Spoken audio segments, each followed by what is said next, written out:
from this way, and Pulp got in L.A. this way, right? And Hammer and Rye got in L.A. this way. Think about it. And then the short stories came on L.A. that way, and then the poems rushed down the freeway this way. You know, it was that ruined landscape of Los Angeles that he wrote about. Pulp, of course, is a pure fantasy. It isn't the real life Bukowski. So a fantasy, though, is the life of the mind. So it was something that was always on his mind. The man was dying. He was nearing the end of his life, and he writes about Lady Death. That's how he dealt with his dying, to make art out of it.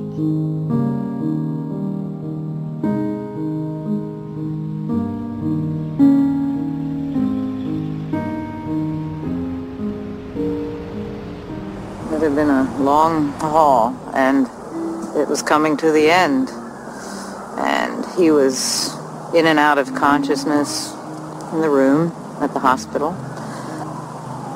We were just sitting there with him, not just whispering gently a little bit and just being around him. And I was sort of sitting a few feet towards his feet, and his head was in front of me. And I had been looking over on the other side of his bed to Marina, his daughter, and I glanced at Hank, and there were, he was emitting from his mouth little puffs, like just gentle little puffs. And I instantly realized that these were his last breaths. I knew that that was what was happening then. And in a matter of several seconds, I suppose, well, I got up to him to come to his face and hold him, and that happened a few more moments.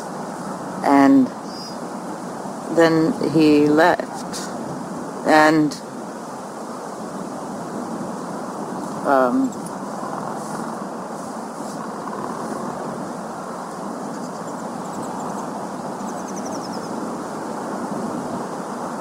at that moment, his face became absolutely transparent and serene. Every wrinkly scar, tension, everything completely relaxed. And there was an utter tranquility that existed and permeated everything at that point. And it was so gentle and so pure, and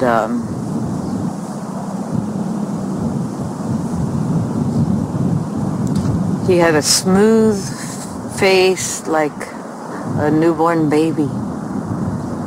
It was just so smooth and soft like that.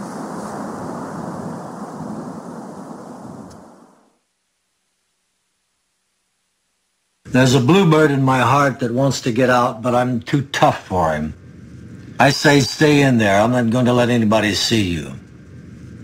There's a bluebird in my heart that wants to get out, but I pour whiskey on him and inhale cigarette smoke. And the whores and the bartenders and the grocery clerks never know that he's in there. There's a bluebird in my heart that wants to get out, but I'm too tough for him. I say, stay down. Do you want to mess me up? Do you want to screw up the works? Do you want to blow my book sales in Europe? There's a bluebird in my heart that wants to get out, but I'm too clever. I only let him out at night sometimes when everybody's asleep. I say, I know you're there, so don't be sad. Then I put him back, but he's singing a little in there. I haven't quite let him die. And we sleep together like that, with our secret pact. And it's nice enough to make a man weep. But I don't weep. Do you?